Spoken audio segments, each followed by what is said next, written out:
ئیمامی عومەر شەوێکیان بەناو مەدینەدا دەڕۆیشت گوێی لە کچ و دایکێک بوو کە دایکێک بە کچەکەی دەوت لە تاریکایی شەودا لە نیوەی شەودا پێی دەوت هەڵسە هەندێک ئاو بکە ناو شیرەکە بۆ ئەوەی کە شیرەکە زیاد بێت و زیاتر بکات.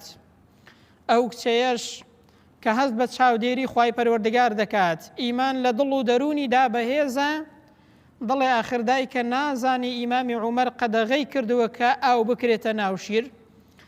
دایکەکە دەڵێ خۆ ئیمامی عومەر ئاگای لێ نییە، ئێستا هیچ کەسێک نازانێ و ئاگای لێ نییە لە تاریکایی شەودا نازانێ و هەست بەوە ناکەوتەمە ئاگای لێ نییە و نازانێت پێی ئاگادار نییە.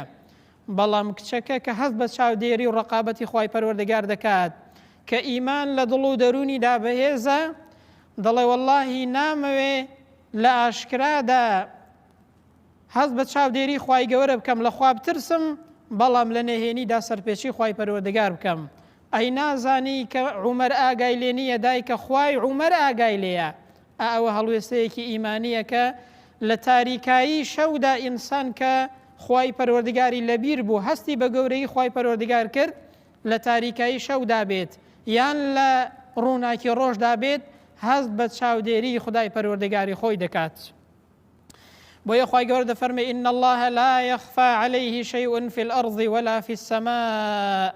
هیچ شتێک لە ئاسمان و لە زەوی شاراوە نییە لە خوای پەروەردگار و خوای گەورە بەسەر هەموویەوە چاودێرە و هەموو ئاشکرا و نهێنی یەکتان دەبینێت.